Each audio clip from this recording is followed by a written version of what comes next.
हरिद्वार में हुई विश्व हिंदू परिषद के केंद्रीय मार्गदर्शक मंडल की बैठक में समलैंगिकता और लिव इन रिलेशनशिप को भारतीय सभ्यता के लिए गलत बताते हुए केंद्र और राज्य सरकारों से इस पर कानून बनाने की मांग की। इसके साथ ही हिंदुओं के मठ मंदिरों को सरकारी नियंत्रण से बाहर रखने को लेकर भी संतों ने एक मत प्रस्ताव पास किया। 2 दिनों तक चली विश्व हिंदू परिषद के केंद्रीय मार्गदर्शक मंडल की बैठक में परिषद के केंद्रीय पदाधिकारियों समेत देश के कई राज्यों से आए साधु संतों ने शिरकत की और 2 दिनों तक धर्म और राष्ट्रहित के विषयों पर मंथन हुआ।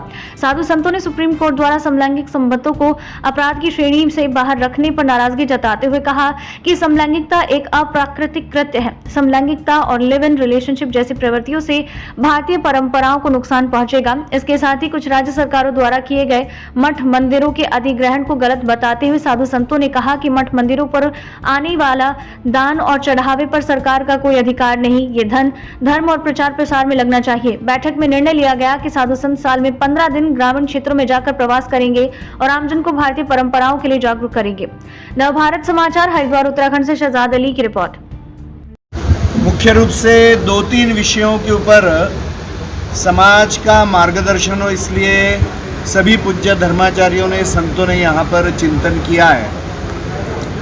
एक तो पूर्ण देश भर में अनेक राज्यों में मंदिरों के ऊपर जो सरकारी नियंत्रण है उससे मंदिरों की मुक्ति करना होना, यह आग्रह सभी पूज्य संतों ने रखा है। हिंदू मंदिरों का जो नियंत्रण है वह एक पक्षपाती बात भी है, क्योंकि चर्च या मस्जिद के ऊपर सरकारी नियंत्रण नहीं है। साथ साथ में वक्फ बोर्ड जैसे और वक्फ के कानून जैसे जो कुछ कानून आए वह हिंदू हितों के एकदम विरोध में हैं और इस कारण से उसके पीछे छुपकर अनेक मुस्लिम लैंड माफिया भी हिंदुओं के ज़मीनों के ऊपर और प्रॉपर्टीज़ के ऊपर कब्जा कर रहे हैं और इसीलिए पूज्य संतों ने इसके विरुद्ध भी अपना रोष व्यक्त किया है।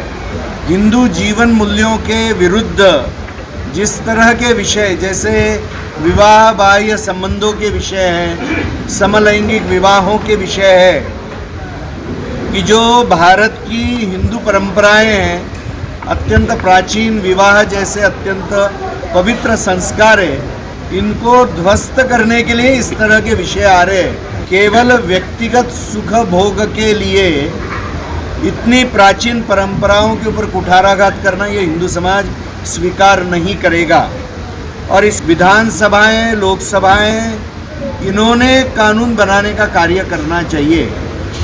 तो इस बैठक में पूज्य संतों ने ये बीड़ा उठाया है कि पूज्य संत पूर्ण देश भर के लाखों गांवों में स्वयं अभी प्रवास करते हुए समाज का प्रबोधन इसमें करेंगे, क्योंकि अनेक जगह पर अभी ईसाई मिशनरी पूज्य संतों जैसा भगवा वेश धारण करके गले में रुद्राक्ष की माला धारण करके छल छद्म से हिंदू समाज को भ्रमित करने का प्रयास कर रहे हैं। तो ये जो षड्यंत्र चल रहे हैं बुद्धिभेद करने के, तो इसका मुकाबला हिंदू समाज निश्चित करेगा।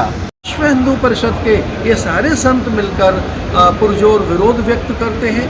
माननीय उच्चतम न्यायालय से हमने प्रार्थना की है, पत्रों के माध्यम से बार बार हम अलग अलग मंचों पर यह स्वर मुखर कर रहे हैं कि हमारी संस्कृति, संस्कार, विचार और हमारी सभ्यता को इस तरह से ध्वस्त करने के लिए एक षड्यंत्र है, विदेशी षड्यंत्र है। समाज में लिव इन रिलेशनशिप को लेकर किस प्रकार की एक दूषित मानसिकता बनी है, उन बच्चों का क्या भविष्य होगा, वो किस तरह से विधि पूर्वक रहेंगे, उनके माता पिता कौन होंगे। तो ये सारी चीज़ें हैं। राज्य सरकारों ने हमारे मंदिरों का अधिग्रहण किया हुआ है और उन मंदिरों का जहाँ अपार संपदा है, न केवल हमारा दान, हमारी संपत्तियाँ और हमारे समग्र अधिकार उनके पास है। यहाँ पूज्य संतों ने भारी चिंतन किया और ये कहा है कि सरकारें हमारे मंदिरों का अधिग्रहण छोड़ें। उत्तराखंड सरकार का साहस और उनके सत्संकल्प को भोर भोर धन्यवाद कि उन्होंने अवैध अतिक्रमण हटाए हैं, वो अवैध किसी का भी हो। आप जब मज़ारों की बात कर रहे हैं तो मैं आपको निवेदन करना चाहूँगा, मंदिर भी हटे हैं उसमें। सरकार अवैध कब्जे हटाना चाहती है, लेकिन हाँ दुर्भाग्य है कि उनमें मज़ारों की संख्या अधिक से अधिक है। क्यों? रेलवे की पटरी पर वहाँ लोग बैठे हैं, रेलवे की पटरी पर कभी किसी का घर हो सकता है क्या?